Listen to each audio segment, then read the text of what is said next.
Minister Ummaya Toukan on my right, and Minister Ibrahim Saif on my left. I'm glad you all could make it. I saw the rain coming down, and I thought that this would be a discussion. I'm glad to see it wasn't. So I'm very happy that the ministers were able to find time in their extremely busy schedules during they're here for the annual meetings of the bank and the fund. And so I'm glad they were able to come here and share their views on economic developments and policies in Jordan. So let me introduce Minister Toukan and Minister Saif very briefly. You have their bios available to you, so you could see all the details. Well, of course, Minister Ummaya Toukan is the Minister of Finance for Jordan. I've actually known him for a long time, ever since he was governor of the Central Bank of Jordan. And I was then at the IMF. We developed very good and friendly relations, even in the context of negotiations of an IMF program. We still remain friends. And I'm so used to him being at the Central Bank, of Jordan, that almost automatically I say Governor Toukan rather than Minister Toukan, so I have to keep correcting myself. Minister Ibrahim Saif is the Minister for Planning and International Cooperation in Jordan. He's a very well-known economist in the region, and I've been a keen reader of his papers that he wrote when he was at the Carnegie Middle East Center and then at the Center for Strategic Studies in Amman in Jordan. Nowadays, of course, instead of writing about economic policies, he's making policy. A distinctly more difficult job, I imagine, and I think you'd agree to that. So as the ministers will undoubtedly discuss here, Jordan has been undergoing significant economic changes in the wake of the Arab Spring. The country was hit by a number of shocks after 2011, not all of them political. There were economic shocks like the gas disruption, high oil prices, and then later on, the massive influx of Syrian refugees. So to an outside observer like me, the most pressing economic issues in Jordan seem to me, first of all, to bring the public finances under control, which requires reforming the subsidy system, the extensive and costly subsidy system in Jordan. But more generally, of course, the issue is raising economic growth in Jordan. Jordan, in the decade prior to 2011, was averaging 6% growth, and since then it's plummeted to less than half the growth rate. Even this year, it's expected that growth will be, well, there's a dispute right now on what growth will be this year, but it's in around 3, it's coalescing around a number of 3. I read this morning a debate that going on in Jordan. This was in the Jordan Times this morning, that several economists in Jordan, whom you know, dispute the optimistic projections of the IMF on Jordan's growth rate. But anyway, it's from 6 to 3 is quite a fall. Of course, tackling unemployment is really part and parcel of the whole thing, because if official unemployment is around 13%, which is very high, and about half of those unemployed are young people, so which creates its own dynamic. I think the other thing would be, of course, tackling external imbalances, and I think progress has been made in that regard, and the ministers will talk about that. But last year, for example, the current account deficit was 18% of GDP, which is very high by any standards. And finally, of course, I mentioned this before, the massive influx of Syrian refugees into Jordan is has a very high economic costs for the country, and I think that's a very now this is just an outside observer's list of things that are there. It's a long list of difficult objectives tackling all of these, and I really look forward to hearing how the economic team in Jordan. The good news is that the economy is in good hands with the two ministers and Governor Ziad.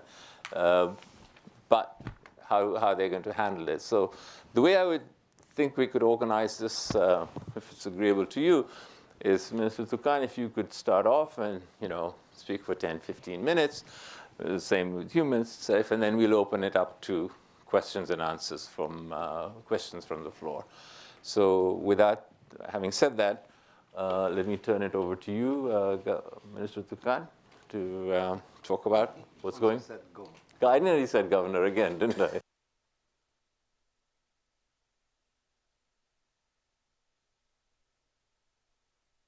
Okay. Thank you so much, Mohsin, and I'm so delighted to see you again. We really had a long relationship of friendship and cooperation when you were at the IMF, and I'm so happy to be here again. And thank you for the invitation today. Now, you saved me some time, I think. There is a very good paper here on the Jordan economy, and going quickly through it, I think it summarizes the almost all the aspects of the Jordan economy. And also with your introductory remarks, you mentioned the high growth rates we had from 2001 to 2009, actually. And then with the global crisis, we were affected, of course, by the slowdown in developed countries. And that, of course, affected our own exports, tourism, and FDI flows. And so slowly, the growth rate, I mean, our banks were not affected. Our financial system was in very good shape. But the growth was affected. And then came this Arab Spring, starting 2011, and things really, the pressures on the Jordan economy became even more felt. And in the last year or so, the Syrian situation worsened a lot. And also the cessation of the supply of gas from Egypt, which again was due to their own domestic developments. And I think both developments, the Syrian crisis as well as the cessation of gas supply from Egypt, were the most dramatic pressures that we had. Clearly, the pressures are on the finances, on the fiscal situation, to support the number of Syrian refugees and to really give them the proper medical, in every way, to really suddenly provide all the services to, we say, something around 1 million new persons coming in. The numbers differ. The IMF figure report quotes 600,000 as the officially registered refugees. And also the energy sector. We started paying to generate electricity, we had to buy oil on the international markets starting 2011. Clearly, those two events really did have their impact on the fiscal deficit, but also on the growth rate. If you add to that, really, the very uncertain and deteriorating regional situation in the neighboring countries, or in the transition countries, what they call Tunisia, Egypt, Syria, and Lebanon. And if you look at the region as a whole, really, it's not in good shape. And that creates uncertainty, and uncertainty is not good for investments, is not good for everyone. Now, in spite of all our reform measures, of course, we had to think of withdrawing from subsidies, putting all our fiscal consolidation measures together, but also we signed a standby arrangement with the IMF towards the end of 2012, and I think we are on track and still on track. So we have the same dilemma of most countries nowadays, the austerity or fiscal consolidation on the one hand, and creating jobs and growth on the other hand. And I think that is not an easy trade-off, especially in a region where the political process is really very uncertain still. I mean, we were talking just a few minutes ago at the IMF that Greece, Italy, several European countries accepted, their people accepted a 20% cut in civil service, the numbers of people in civil service. People accepted a 40% cut in their salaries. These are really dramatic reform measures, but these were accepted by the people in those countries, and I don't think that is a good criteria for transition countries. People will never go through the hardship in that magnitude. And so we are balancing the reform or fiscal consolidation with our social cohesion and our stability, actually, the stability of the political system. Fortunately, with political reforms, which really accelerated during the past 2 years, I think we have managed to implement an IMF program, and we did not see any major problem in that sense in terms of the people accepting those measures. The major consolidation measures relate to withdrawing from subsidies, gradual withdrawal from subsidies, and still caring for the low-income groups or the groups who need subsidies. So in part, we redirected those subsidies, but in the major part, we are withdrawing totally from the subsidy regime. Now, even in the best of circumstances, really, even if we did our job, the economic policymakers, perfectly well, and even if the IMF program is going very smoothly, which is not the case. I mean, we negotiate still all the time on certain demands by the IMF. I think the issue is much bigger than that. It's no more a one-country problem. I think with the Syrian situation, which is deteriorating daily and affecting the spillover, really, on the surrounding countries is felt much more. And so I really think we need to think how to make this situation sustainable, actually. Fortunately, Jordan is still playing a moderating role in the region, a stabilizing role in the region. But to do that, we are not only taking reform measures, but borrowing from the markets to finance all those reform measures, and at the same time maintaining the social cohesion and stability. So I think you will hear that not only Jordan, but probably Lebanon and probably other countries might need, if the situation persists, and we heard today really pessimistic remarks that the Syrian situation will go on for years. And this is really depressing if it does go on for years, not only in terms of its impact on neighboring countries or economies, but it's a human tragedy really for the Syrian people themselves. So having said all that, I think Jordan will continue to play its moderating and stabilizing role. I think we are confident that our political process and political reform is producing the right results. We have a very outspoken parliament who somehow opposes everything we do, but nevertheless, we managed to get our draft laws through the parliament with lots of work and lobbying with parliamentarians. Now, I think one should support the stability of Jordan and to maintain that stability, as well as the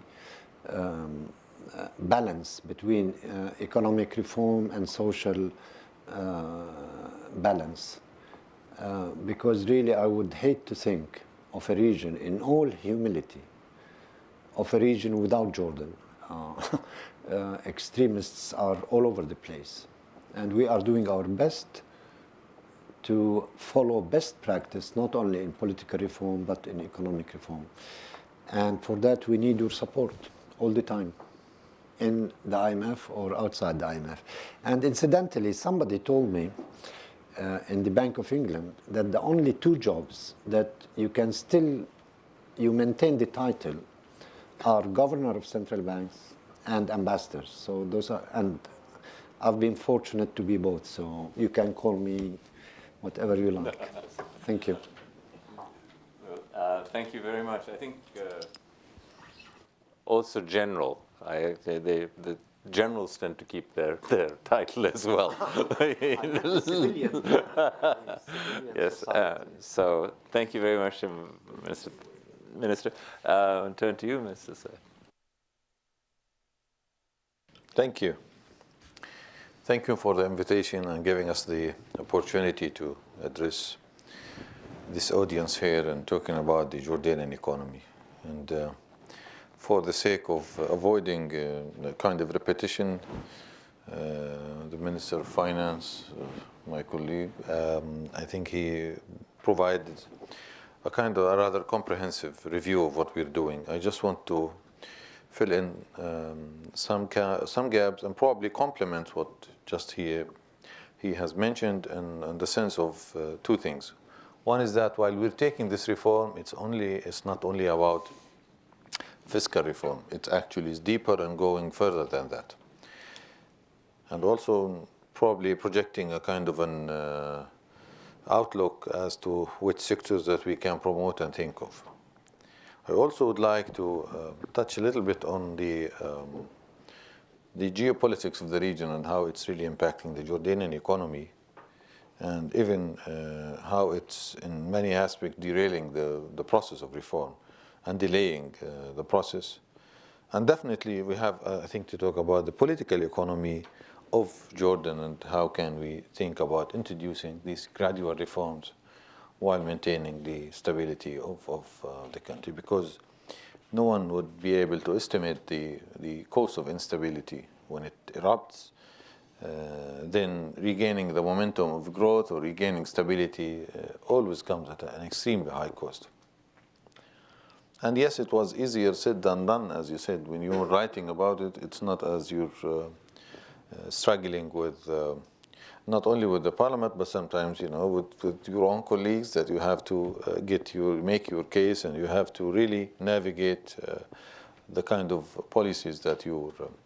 I think the agreement that we want to sustain stability is there, but sometimes, you know, the way you do it, the pace with which you're introducing these reforms is quite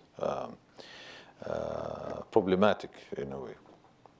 And there are some reasons for optimism, actually, or to be encouraged, actually, in Jordan. And this will take me to talk about what we call the Gulf Grant, and the money that we are allocated investing in the capital as a capital investment. So, on the reform measures that we're introducing, actually, and His Excellency has just talked about, he talked about the fiscal, but other measures and other legislations and proposed laws that we are actually drafting that would and should enhance the overall business environment in the country. But this is happening at a time when we're really struggling as well with the Syrian refugees crisis. You can imagine a country of 6.5 million hosting, let's say, 1 million, more or less. We can disagree on the number. 600,000 registers with the new UNHCR. But the rest were Syrian workers whom used to commute to Jordan and those who just entered the country and decided to stay there. There is no kind of positive signals that would come to encourage private investors also. So while we're trying to create the right business environment, the conducive business environment, you have every reasons on your borders, Syria. Look what's happening lately in Iraq as well. Further away in Lebanon, Egypt. It's not, a region where it is really, it's fairly hostile to the kind of initiative that could emerge and also reduce the level of unemployment and poverty. We talked about growth and a solid 6% growth in like 2002, 2010 more or less. But we know also that the trickles down effect of that growth has not reached all segments of the societies in Jordan. That created a kind of frustrations and deepened somehow regional disparities. If you look at some of the indicators in Jordan regarding poverty and unemployment, you would find some of the governments actually witnessing unemployment rate of about 25%. And if you look at female and youth, even it's higher than that. So you have to attend to that. And we have to admit that growth was good, but the trickle-down effect wasn't good, and therefore we need to address this issue. And for that matter, actually, our government is adopting what we called we're avoiding the word development plan, but it's actually a development program where we are trying to build a reliable infrastructure at the governance level that could host and that could attract some investment at that level. And will be everything possible for that matter in order to make or turns into some of these governance that I'm talking about into an area that can, in development areas, where jobs can be created, female can be engaged in the labor market, and real resources has been allocated. In the past, there was somehow the focus on the infrastructure for services and utilities, but now we realize that we have to go beyond that and trying to create that environment and give somehow, whatever labor infrastructure that is somehow needed at that level, so private investors, because the government is not going to invest again, at least they can consider that as a real option, and that would really reduce the pressure and reduce the level of migration from the peripheral or the governorate to the big cities in Jordan, which actually demographically we have witnessed that in the recent time in Jordan. So we are aware of those regional disparities and we are attending to that. The second track that we're trying also to work is that, and I must admit that it's quite difficult to figure out where are our competitive niche and edge in the region and in Jordan, and which sector that we need to focus on. And we realize that Jordan is a stable country in this turbulent region, and we have some sectors that we really can build on, and we know that we are doing fairly well.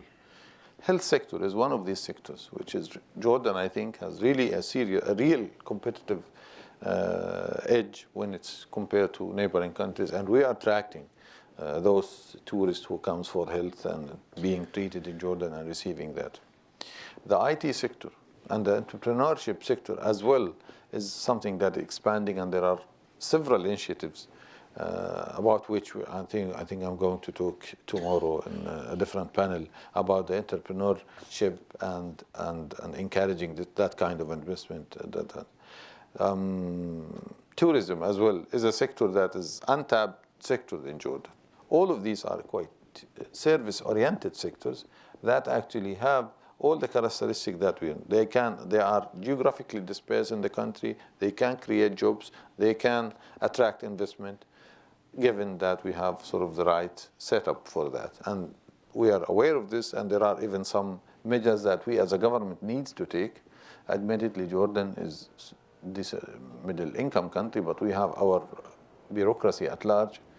I remember once the minister, we were in one of our meetings at the cabinet, and we were discussing a few cases related to the investment, and he said, wow, our economy is over-regulated.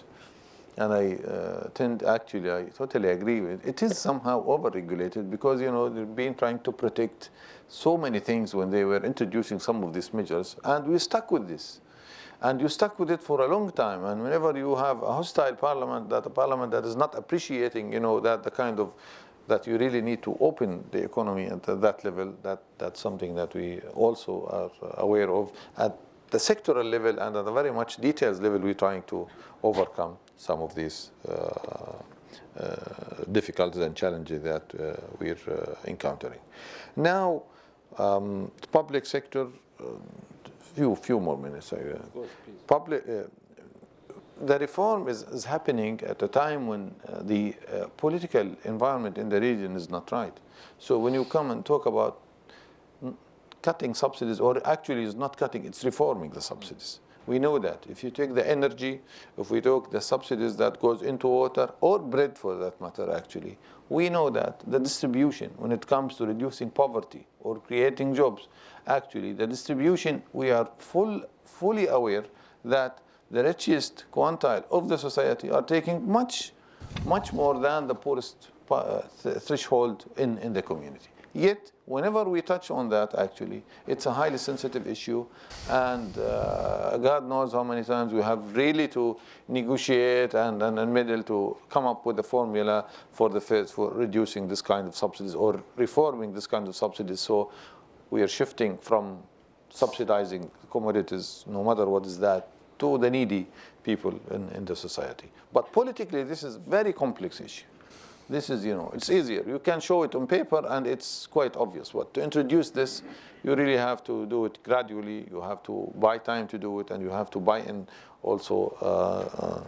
And we have this, those who would be convinced in a closed room, once they are behind the mics, they tell you a different story, and they talk about. But we are for sure know that this had to be done. This has to be done. This has to be introduced if we to maintain the overall stability of the economy. Also, we have to manage the expectations within the society, quite frankly, because with the Arab Spring, expectations went high, and everybody expects something from the state. This is a country with a political economy where the state, the patronage state, the rentier state, no matter what, is a state that plays a significant role in shaping the society and dedicating resources, spending money. Now we're changing this. We're trying to introduce changes to at least as much as we can. But this is happening at a time when also you're having the Syrian crisis on the side. So you have to be very careful in managing expectation and introducing this kind of reform. And the last thing that I want to touch on is regarding, the public sector / productivity. The minister has just mentioned, what's the experience in other countries. We are not admitting that Jordan also is going through a transition somehow. It is a transitional period that we're introducing this reform, and the confidence in the public sector, in the public policy making, actually, is as low as you can imagine. We have to build that credibility in the public policy and adhering to what we're our delivering and adherence to the kind of policy that we're hoping to do. And this is actually, we are in this exercise now with this development program, with this dedicated money from the Gulf that is supposed to go into a capital investment and only capital investment project. We hope that we will be able to at least commit ourselves as a government to this program, where we start regaining the confidence. And I think regaining the confidence of the public policy is something that, and consistency as well, that, because sometimes governments tend to take some contradictory measures. So consistency and credibility is something that would make it easier to take further decisions when it comes to the policy making in that regard. I know that I have some figures on the Syrians and what impact they're having on the Jordanian economy that through discussion that I can share with you. But just to let you know that, for example, we have almost 78,000 students joining the labor market, joining the schools. About 150 to 200,000 joining the labor market in the informal economy, thus undercutting the Jordanians who are looking for jobs. So they're working under severe conditions, long hours, and that's definitely not something that Jordanians can compete in. Name it in the health, name it in the water, on the water and the energy and the subsidies. So the cost of hosting the Syrians is really consuming our efforts, consuming our resources, and quite frankly, instead of focusing on how to enhance competitiveness of the sectors, we're focusing on how to handle the Syrians. The last thing that, also we're not dealing with Syria as temporary phenomena anymore. Syrian crisis has protracted. I can see Steve, our says that this is not a crisis that is going to end. We hope that it will, but apparently not. Which means that we have to start planning for this for the next 3 to 5 years, which again will take me to the Minister of Finance telling that we need to dedicate some capital investment here. And then we go to the donors asking that, not anymore that it's about providing shelters and feeding them, it's about how can you host and provide some facilities if that is to continue. Because if there is, I think, a political even solution tomorrow in Syria, the refugees, as the literature tends to tell us that they tend, in more than 50 to 60%, they tend to stay, and it takes more than longer than anticipated that they go back. With this comment, thank you very much.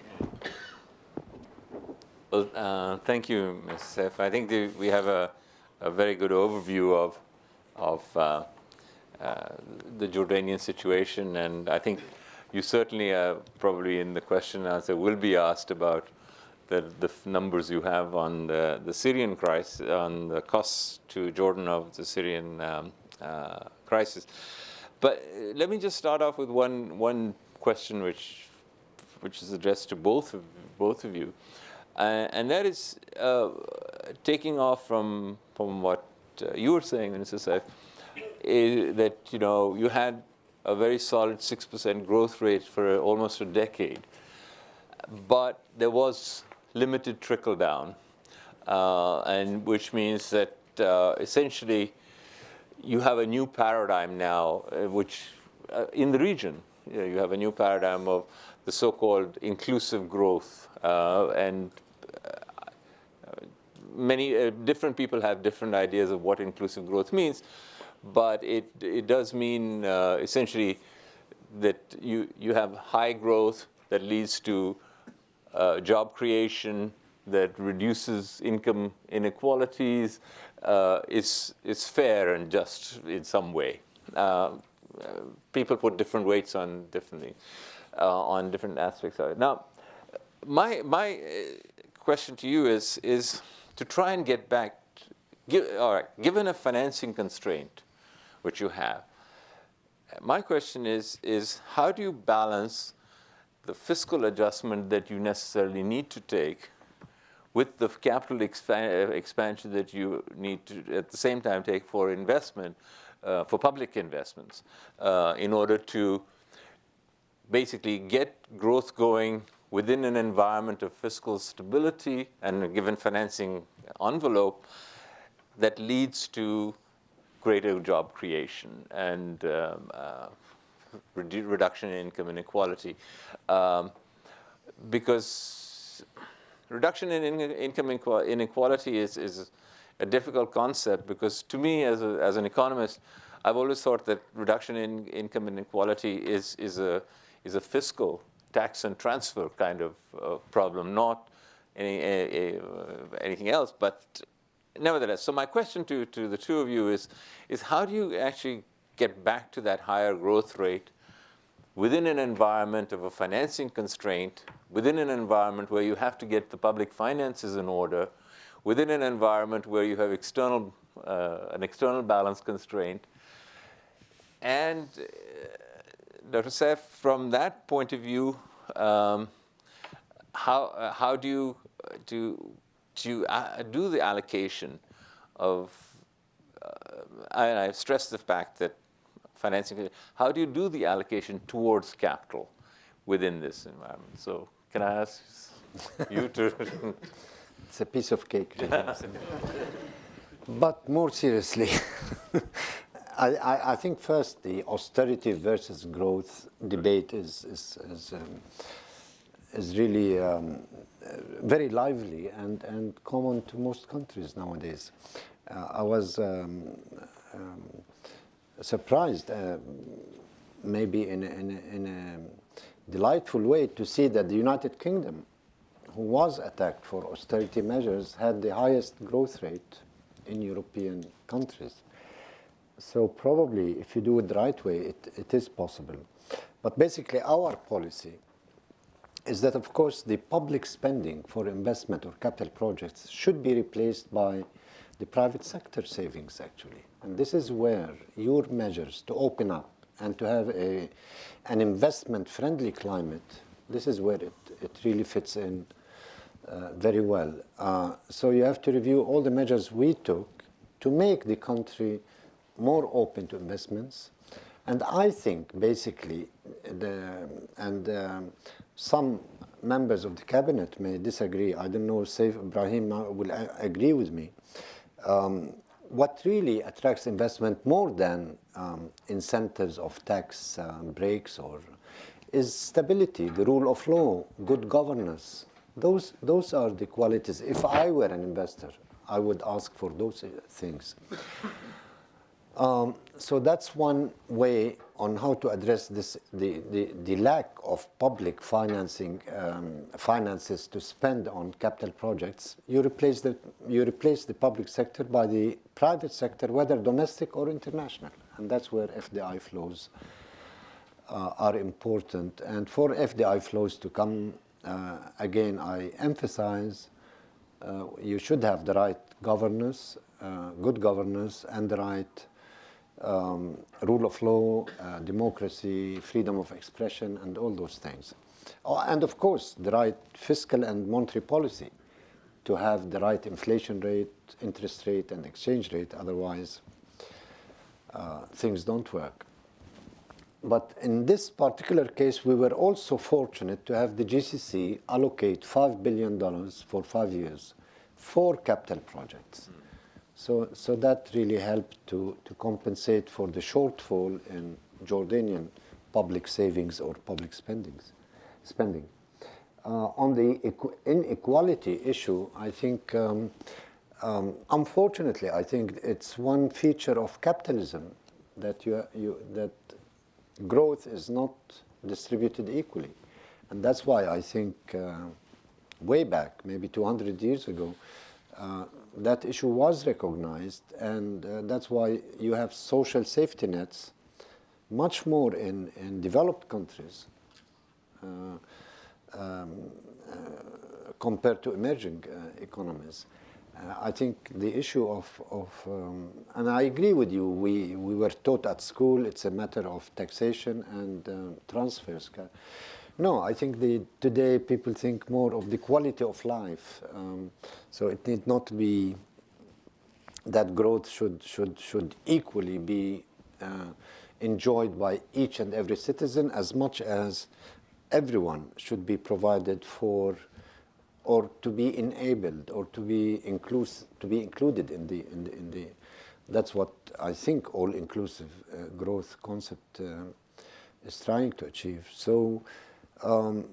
We compensate again for the shortfall in the market mechanism by expanding the social safety net. Unfortunately, as developing countries, we went too far during the 60s, 70s, 80s in expanding so subsidies, everything was subsidized to compensate, I think, for the inequality in the distribution of growth. And now we're withdrawing from subsidies. And hopefully we are following to enable people to be productive and to be included in the process through financing their productive actions. I mean, SMEs and human development, and these are, I think, the areas that will help. Thank you. In talking about growth, what I mentioned about that growth was actually concentrated both sectorally and geographically. Simply, an investors wouldn't go out of the big city to the governorates for a simple tax breaks because, they lack the infrastructure, they lack what it takes. So we were talking about it, and we were happy about celebrating the growth, but we were not sort of doing enough to make sure that this growth is not only originated in few sectors and in few geographical areas. So what we're trying to do is to address this actually, instead of allocating the capital. And this is exactly the aim of this program, is to create that conducive environment at a regional level, so we can see growth there. There were also sectors that are actually totally, I think, neglected during the past, like agricultural sector. With the increase in the food prices, Jordan had a hit in 2008, I think, when inflation was about 13, even 14%, primarily driven by the oil prices and the food prices. It's then when we realized that why not going and focusing on some key areas where it can create jobs and generate some also product.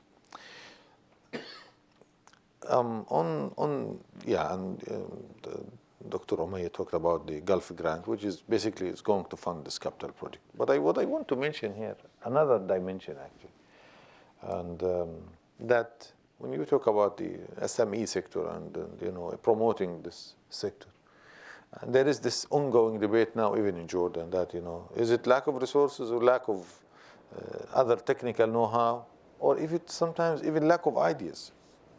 Quite frankly, what we're saying is that the fund is there, but give me a good idea so it can fly.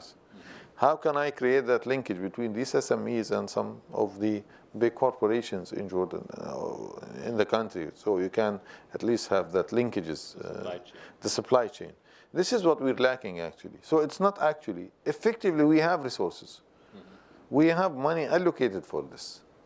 And I'm talking, about a significant sum that is there. But actually what we're missing now, and this is what we're trying to work on, is that actually, how can we create that links, the supply chain? How can I empower those who are having this idea? How can I help them having a good idea that can be actually somehow sustainable and reliable? So it's not always, just limited about the resources. I don't want to get into this distributional effect of taxation because this is an ongoing debate, but of course. But anyway, Jordan is proposing a new income tax law and a PPP law, the private-public partnership, to address the issue that just mentioned by, that we really need to engage the private sector in a kind of strategic project that was somehow just limited to the public sector. Okay, thank you very much. I think we can open up the floor for any questions. Let me make a point. This is going to be broadcast on the website, so in order for your voice to get on it, we have to use these two microphones, so please share them with each other. Yeah, you have to use the mic. So who's going to start from the floor? Yes, Michelle. Here. Okay, start there. We've got a mic right there in the corner too, so just go ahead and hand them to each other if you would, please.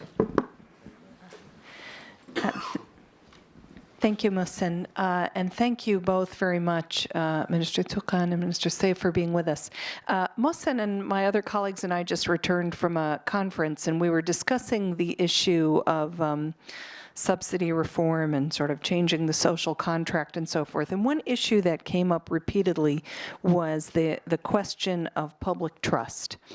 And the difficulty of renegotiating these things because of, lack of public confidence that, for example, direct payments would be made and that they would truly offset the changing of subsidies and so forth. So I'm curious whether either of the ministers have comments about how you're handling this in Jordan.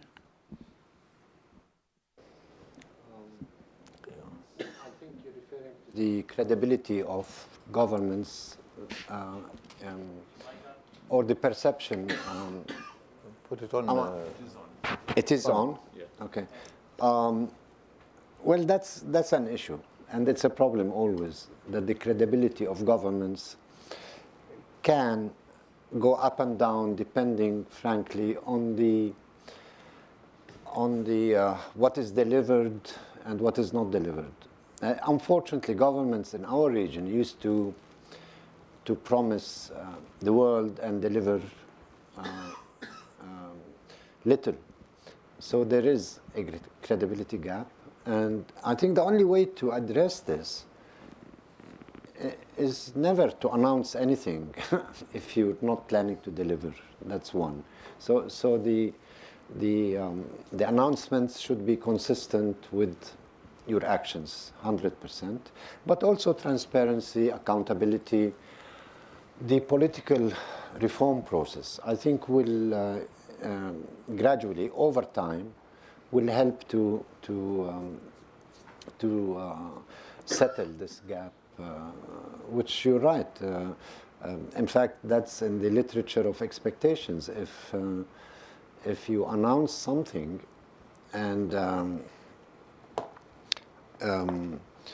then, in fact, it's about the stock market. If one company announces, if people expect IBM would distribute 100% dividends, and then people would act accordingly, and of course buy the stock. And then, when it doesn't, then of course it's a catastrophe for those who bought it. So people learn from this experience or example or whatever that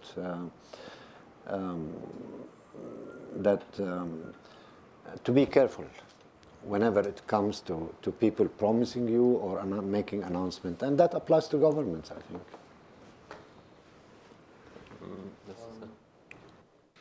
Consistency is extremely important, but actually this takes us to the notion of partial versus comprehensive reform.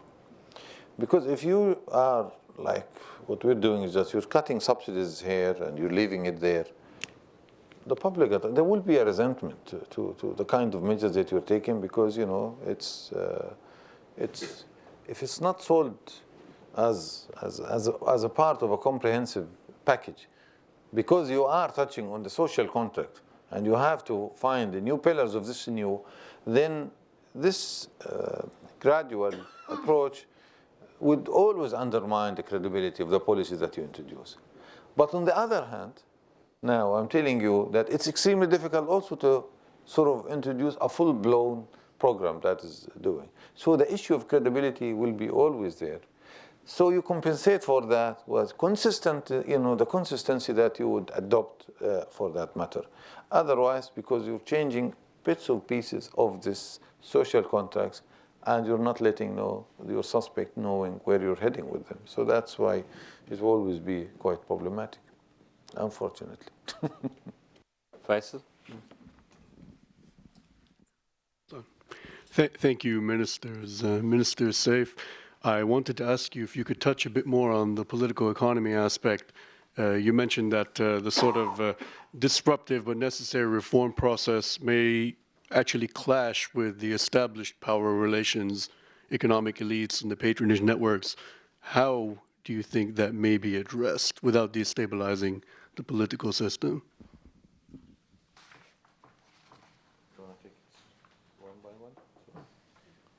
Yeah. Okay, that's, of course, when you introduce these reforms, of course, it's an interest-driven, and there are some interests, there are some stakeholders that would resist. If we to increase taxes on a banking system, then they would lobby against that. So it's, I think what makes the process, again, quite unique is that if the interest is not there and you're really trying to have that package of introducing some of the measures in such a manner that also would take into consideration the interest of which groups that you're trying to reach out to. A flat, for example, tax rate is different from a progressive tax rate. And which institutions are functioning in Jordan and influence and have an influence actually. You have the parliament, you have the government, you have the judicial, but you have also the media, and you have also the private sector's institutions. Engaging everybody in a debate and having an informed debate is, I think, a prerequisite to the kind of reform that you are up to take. But actually, again, this is against what Dr. Ummaya is saying, that announce versus do not announce if you're not going to deliver. The minute, and this takes you back to this reliability exercise, and the minute you announce that you're about to think about something, then it's, it makes the headlines, and it could really derail the whole process that you're trying to take. And as you may well know, in the political economy literature, those who might be influenced, they're always can position themselves to sort of having the loudest voice against the interest of the dispersed group that might really the real beneficiaries of the measures. We have that experience in Jordan with the national agenda, actually, where what we're saying now actually has been said probably 7 years ago, and it was clear about subsidies, about reforms, about where we're heading. Yet the process somehow was derailed, and so we hope that at least we will be able to keep pushing in this reforms and while maintaining the stability. Okay. Please. Thank you. I'd be interested in your assessment of one particular sector, which was one that was very promising in Jordan, and that's tourism. It's also a sector where politics, economics, and perceptions of stability or lack thereof all play an important role. Jordan was establishing itself as a niche destination in the Eastern Mediterranean. And it's not obviously sufficient in terms of currency inflows, but it is important and necessary. Do you have a strategy? Are you working on a strategy to reassure potential visitors that Jordan is still a place to come? And if so, how is the message being gotten out? It's basically a message of reassurance about the entire future of the kingdom.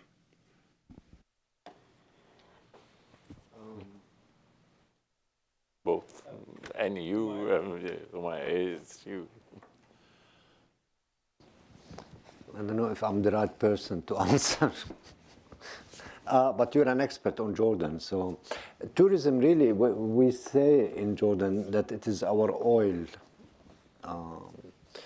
Tourism is really a major sector in Jordan, and we really invest in it. Now, I think today's, communication and internet and everything, I don't think there is any more a need to market or sell in the classical meaning of the word, to market. I think if you follow the right policies, if you have, as I said, the rule of law, good governance, and these things get around very quickly, given today's communication facilities. So clearly, with the regional situation, which is deteriorating, which is really explosive actually, you should expect that tourists may not want to come to the region or to Jordan.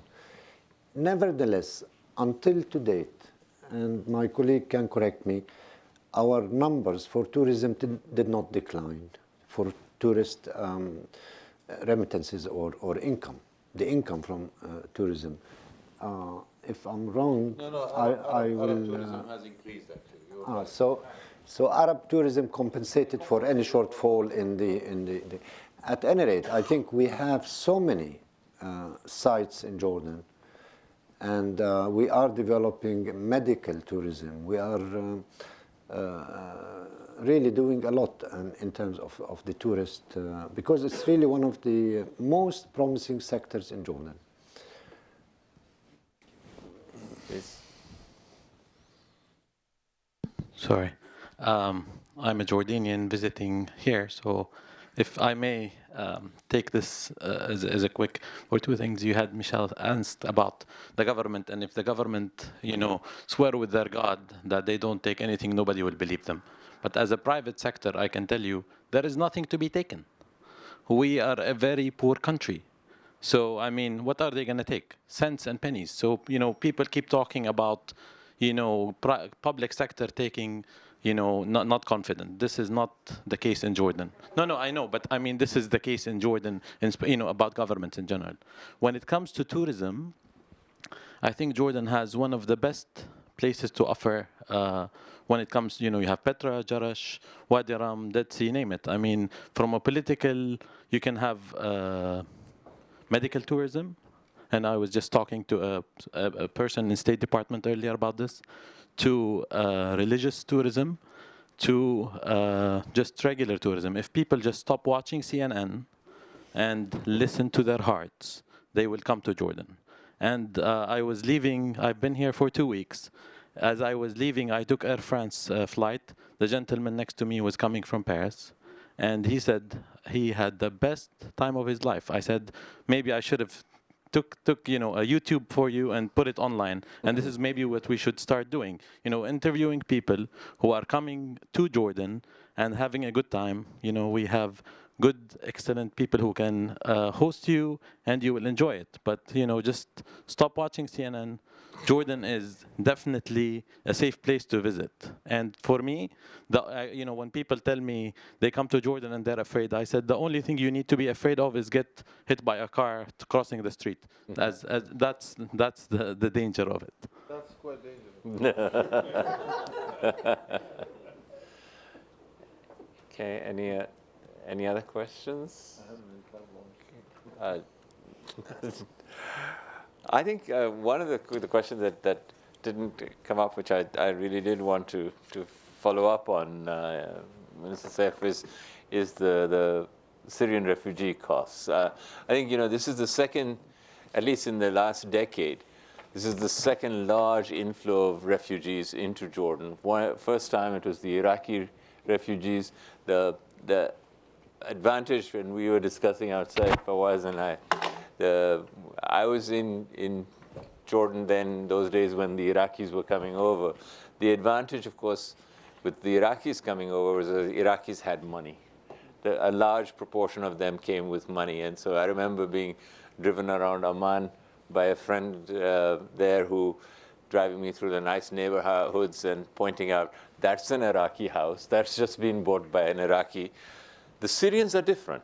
The Syrians are genuinely displaced. And as you said, I think this is something that it would be very interesting for us, because I haven't actually seen estimates of exactly what the cost to Jordan is of the Syrian refugees, and therefore what could be the possible.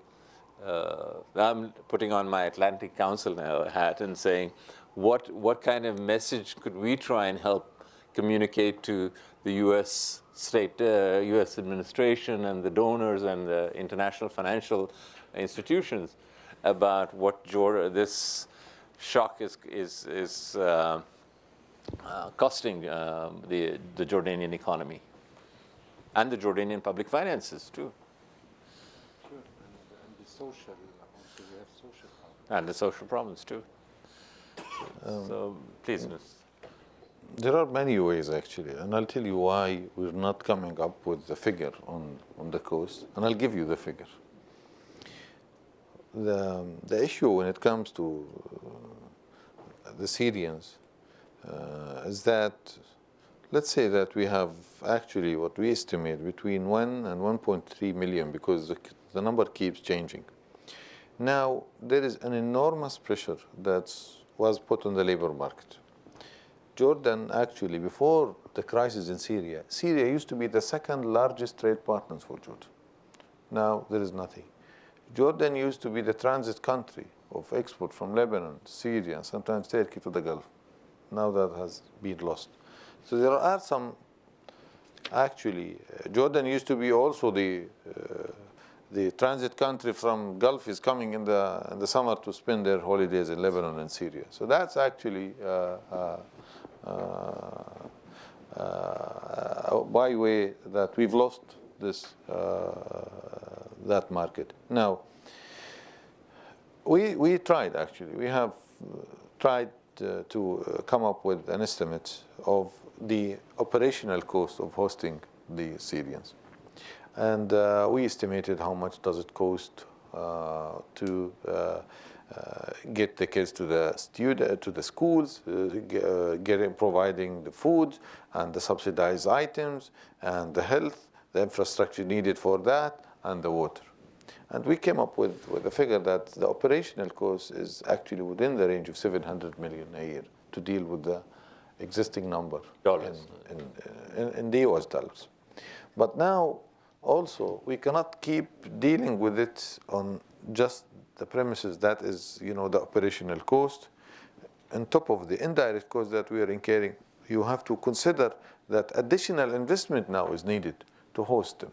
As much as it has costed Jordan to provide the services for Jordanian in terms of schools and infrastructure, energy, etc., we put another actually 875 million. So altogether between 1.5 to 1.7 billion is the estimated cost of between operational cost and investment cost that is needed in order to deal with this number in Jordan, let alone the indirect cost that we're sort of difficult to quantify in terms of the opportunity lost. Also, what is being created in the region, it's quite tough environment that is not attractive for investors. So there are a lot of people that are reluctant to invest or to take any new ventures in the country in order to sort of get the economy going and keep getting the economy in the right direction. So that's. But now actually we are trying also to coordinate the efforts of the donors community in a newly founded platform. So with the UN agencies, with some international donors, we will have to come up with a figure, and we have to coordinate where and how this money should be spent, subject to certain criteria that we're trying to also, if we to accept the assumption that this is something would last for from 3 to 5 years. And this is actually, quite frankly, a new narrative that we are adopting in Jordan, that this crisis is going to last, to reflect the reality, actually, of the political reality of what is happening in Syria. So it's 1.7. It's 1.7 billion. 1.7 billion a year, per year. No, it's actually almost, we're talking about 700 million US as operational cost, but this additional investment that we incur, it's not an annual amount that we're estimating that, it's 1 billion for the next 5 years, if that is to go, because that's the additional investment on top of the operational cost that is. I haven't mentioned the security cost, actually, that is embedded in all what we're doing, actually, and the additional amount that you have to allocate. Politically, we're dealing with Syria, and Syria, the opposition is not only the Free Syrian Army. It's al-Nusra, it's the IS, it's all kind of groups that you want to also keep away from your territory. I think, the big problem becomes, focused on the Syria thing was a big issue. The big problem becomes is then, given that you have an unemployment rate of 13% already in the country, you've had a population expansion, if you like. 20%, actually. Exactly, 20% It's about increase 20% additionally in terms of population. And if you think that given the flow of Jordanians coming out into the labor force every year, and assuming, which most people do, an elasticity, labor elasticity of demand of roughly about a half, you needed 6% growth rate to absorb to maintain the same level of unemployment. To maintain with the 3 to 4%, there will be a higher level of unemployment. Correct. Yes. But now you've got a larger inflow because of the Syrians, who are, your population has expanded, and therefore in order to absorb them as well, because that's been an exogenous increase, you will need to even have higher growth rates in order to maintain, or to reduce unemployment in the country. It is quite actually a tough call, because even the issue of integrating the Syrians into the labor market is not something that we settle to. We're sort of hosting them and providing, the decent living conditions, something, and absorbing in the labor market is something else. So that's because you're hoping they'll go away, but they won't. But yeah, so that's another thing. That's definitely is going to create enormous pressure on the labor market, and it has already started to create some animosity and negative feeling within the host community. Because if you go to the hospitals, you have to queue now. If you go to the schools, it's a double shift. If you go to the labor market or any of the shops, if you go, you will find non-Jordanian Syrians working and taking presumably the jobs that you could have taken. Right. Yes. And that's actually, you can imagine, managing this is quite difficult. And this is why we're really trying also to dedicate resources to the northern part of the country, to improve the municipality service and to create some jobs for the host community, at least to ensure that that Jordania's hospitality would sort of be maintained. But definitely you have an exogenous shocks that even economists sometimes find difficult to accommodate, even in their models. Always. Any other questions? Please. Thank you very much, ministers, for being here. I might challenge you on one point to hear your thought on this. Often I read in the Jordanian press that Syrians absorbed into the labor market, it's seen as a zero-sum game, that any Syrian that enters the labor market is displacing a Jordanian taking the job. But as we've said, unfortunately, it seems to be a long-term problem, and that needs to be planned for in the long term. And with the anticipation that this population will be here for a long time, rather than be purely dependents, is there some thinking within the government about maybe short-term work permits so that they're not only dependent, and that perhaps it wouldn't just be taking jobs from Jordanians, but bringing new energy, setting up businesses, expanding the market, bringing, emboldening the labor market? Yeah, I think that's a very important point you raised. We noticed, even tax receipts start going down because they're working in a parallel market and they don't pay taxes, okay? But they took the job of somebody who was paying taxes. So you will notice over time that even tax receipts would go down, income tax. Now, really, it depends on the political approach, if you like, or vision, or the prediction for the next few years. If this issue is to remain with us for a number of years, then clearly we have to address it within the context of some longer-term measures. Okay. At the moment, when this started, we thought they'll be there for a couple of months and go back. Now, unfortunately, this is not the case. So I agree with you. We really have to reconsider this issue, and whether it's 1.7 or 10 billion, really, I don't think that's the issue, by the way. I think there are more important issues at stake here. There was a study for Lebanon, for instance, the impact on Lebanon. It was 7.5 billion for 2 years or something. But really, numbers become irrelevant, empty. I think our burden is really a duty. This is a humanitarian issue.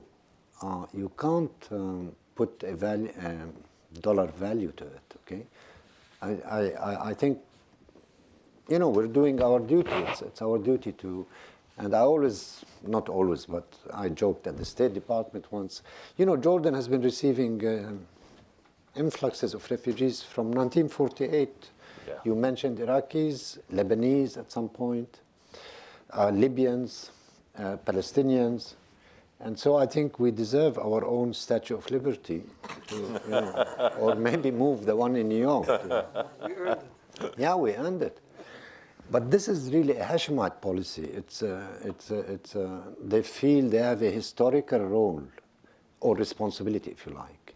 So anyone who feels oppressed is welcome to come to Jordan. But don't tell people about it. No, seriously. I think we are proud of what we're doing. It's a humanitarian issue, first and foremost. At the same time, the international community, especially those members who have the resources, should shoulder also a part of this responsibility, if you like.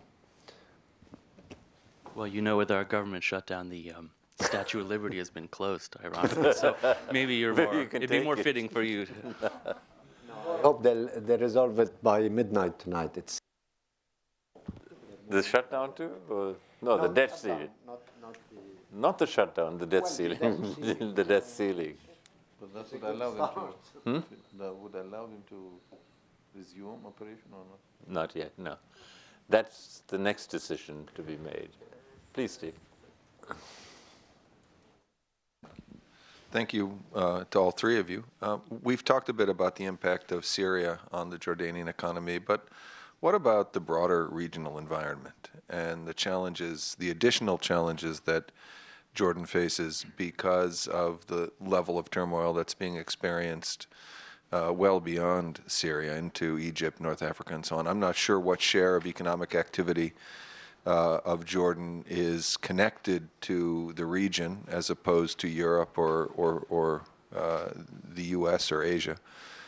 But are there opportunities for Jordan to insulate itself somewhat from broader regional volatility in ways that would permit the kinds of measures that you've been discussing to affect perceptions about the desirability of Jordan as a site for investment, to create space for employment trends to shift in a more positive direction? Are these kinds of measures, these incremental reforms that you've been discussing, are any of them in and of themselves, or do they add up to a set of measures that hold out some promise of protecting, insulating Jordan from the kind of very, very deep downturns and volatility that we've seen in the region, and I think which we also have to anticipate, just like the Syrian crisis, are going to continue for an extended period of time? I say, I mean, really, 50% of trade of Jordan is with Arab countries. So we're with the Arab countries in general. So we are really connected to our Arab neighbors. So the Jordan economy cannot. If you add the workers' remittances, the tourism receipts, etc., it's very much connected. Yeah. So really, we cannot or should not even insulate ourselves in the meaning you probably meant. But what you can do is strengthen your, if you like, or weaken your vulnerability to exogenous shocks. You do that by having a strong economic base and a strong political system. And that's what we're doing at the moment, I think. Well, actually, just pick it from there. That's why despite what is happening in the region, we are sort of determined to continue this kind of structural adjustment process and reforming sectors, focusing on competitiveness of some of the sectors and identifying some weakness in our economy, how to attract the private sector. It's actually to make the economy stronger and less vulnerable. But the fact that is actually trade and services, workers' remittances, Jordanians working in the Gulf, actually the economy is very well connected and fairly integrated in the region. That is quite difficult. And our attempt, for example, to increase our trade with Europe, with the US through this QIZ, it works. It's, witnessed a high time, but it's now more or less declining. And with Europe, actually, our trade deficit, since we signed our partnership agreement with Europe, has even expanded. So there is, if to take the history as a testimony, it's not in favor. While with Arabs, actually, with the Arab countries, FDI was slowing, and mobility of the labor, and that's actually, we have also to admit, the dealing between Jordan and the Gulf market, in particular, it's a richer market, it's a huge market with a huge potential. So actually, somehow but if you build some good competitive sectors, I think you still can reduce the vulnerability and the volatility of your connection to that, and probably diversify this to the extent possible. Yes, Michelle. The ministers have both mentioned good governance and political reform and so forth. I wonder if you could comment on economic decision-making in Jordan in view of the political reform steps that have been taken. How does this change for you, getting economic decisions, dealing with the parliament, and so forth? Dr. Ummaya is the head of the development committee, so you should. Yeah, whatever I say goes. That's our decision-making process. Are you really broadcasting this on YouTube or something? No, not on YouTube. Okay. This is for our own website. Okay. It's a difficult question, actually, and you're right. It's not an easy. We don't always agree on everything as cabinet members. And the reason, maybe we should not go into why this happens. I guess every minister has their own interest in their own sector, and therefore any other measure that may, although it's good for the national economy, it may not be so good for that particular sector. And so if you like, the Minister of Finance, who has no sector actually, except the national economy, always is not the most popular person in the cabinet. And I think my colleague can confirm that. But you don't have to. I compare to previous finance. But really, that's an issue. It's very important. It affects our economic decision-making. However, if the political system is such that you do have a final arbitrator, a safety valve, really, which we do, our system does. Even if we disagree with the prime minister, you take it to the king. He is the final arbitrator. And that's good, because he has no interest in any sector, but in the whole country. So therefore, I think the kind of political system prevailing affects a lot the economic decision-making process. And usually, as in all democracies, I guess the majority would rule eventually. But in our case, I feel we have an even better system. We have an arbitrator who is really neutral as far as issues are concerned. So, and we can resort to him or her, well, him of course, It's not England. So that's the way it is. We have some serious discussion, in some of the issues that we're about to. And actually, maybe a distinction between the kind of decisions that you need to take is, I remember when we were discussing, for example, the increase in the electricity price. Fairly, we had a very informed debate about it, and we have all the data that we needed. So we knew exactly what we were doing. We knew exactly which threshold is going to be affected and by how much. When it comes to bread, when it comes to other issues, we fairly have got solid data. So then the debate shifts from, we want to take this measure, but whether shall we take it 10, 7%, and what influence does it have on society at large? So that's the kind of decision that, at the end of the day, it would be a kind of compromise, not just within the cabinet, but between the cabinet and the parliament, because this is really an informed debate.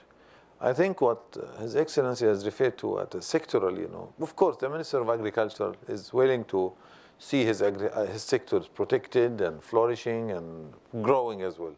Industry or labor, etc. It is there when you really have to negotiate from within, because he reflects the interest and he reflects the concerns of, probably, not necessarily that he is a stakeholder, but because he is trying sort of, to also accommodate the concerns of his own stakeholders in that. And then we have to debate, and then we have to look at the macro picture, and we have to look at the budget deficit, we have to look at the trade deficit, we have to look at the rather macro indicators, and trying to reach a kind of decision.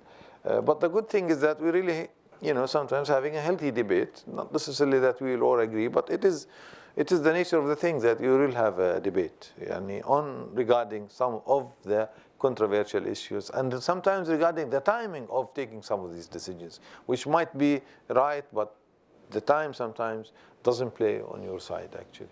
And we have examples on, a recent example, simple example, a correction measures about, the imported clothes, actually. It was actually the row that surrounds this in Jordan was unbelievable, though it was a very minor decision that we have really taken. Yet the debate, the media, the cartoons, everywhere, it was actually blown out of proportion. But yet, we took it and we paid the political price for that. So that's. Wallah, بعد العيد. You're raising the price on Lacoste shirts. You can't. But really, if I may add one remark, I think the withdrawal from the subsidies was the toughest decision. Economically, it was great. Okay, it's a must. It's a reform measure. Politically, some cabinet members were concerned regarding the security situation, and the economic criteria prevailed. So that's one, I think, good example on the decision making. Very good. I think we've come. Oh, please, one last question. Yeah. And it's a different question. Were there any positive impacts of the influx of the refugees, the Syrian refugees in Jordan? I hear that there were like 335 big investments coming to Jordan from Syrians. Even some were transferring from Egypt. First they went to Egypt, and then now they are in Jordan. The real estate industry is really getting, up in the sky. And so would that count, on the economy, or is it just? Well, I hope this will not be the criteria for judging such a dramatic and really a humanitarian issue. It's a tragedy for the Syrian people, and it's a tragedy for the region.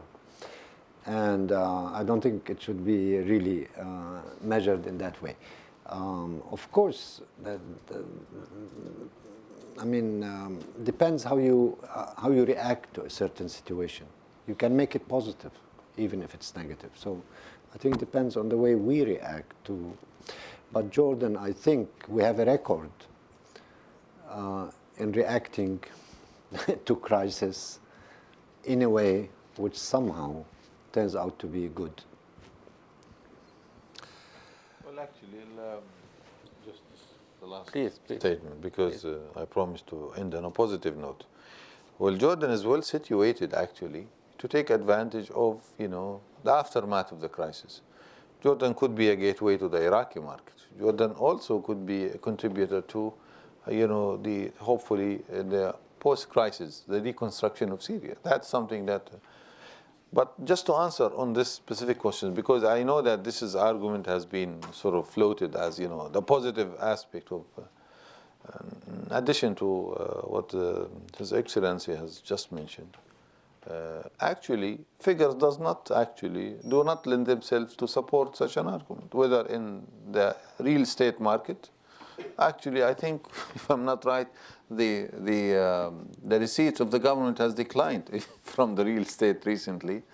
And on the investment side, there were few small investment that came in. FDI figures did not also reflect any surge in that regard, So that's sum it up. But we hope that, but we need, what we are losing is far more than this, actually.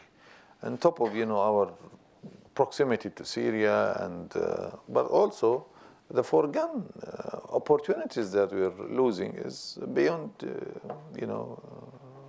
even quantifying.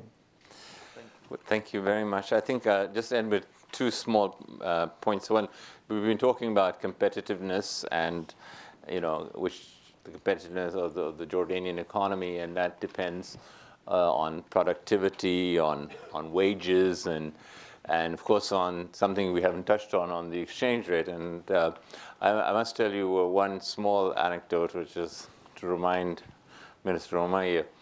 The Jordanian dinar was more or less fixed with respect to the dollar.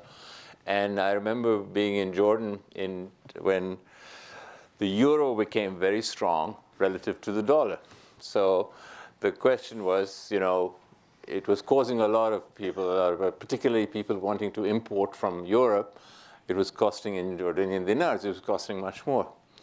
So, and then Governor Ummaya Toukan went on television and was asked, "What is your solution, Governor, to this problem?" Expecting him to change the exchange rate, to follow you. Which his answer was, "Buy Cadillacs, don't buy Mercedes." That's the one story. The other one is, and this connects up, Michelle, with us and how the relationship goes back. I was sitting in his office, and somebody came in and gave him a piece of paper. And he smiled and he looked at me. He said, "One of our we've just received in the Central Bank of Jordan close to $100 million transfer has taken place." He immediately, I said, "Oh, that's very nice. Where is it coming from?" Rafik Hariri has just bought most of a bank at that time in Jordan. So that's the connection the Hariri Center has with Jordan as well. Thank you very much. It's a pleasure. Thank you very much.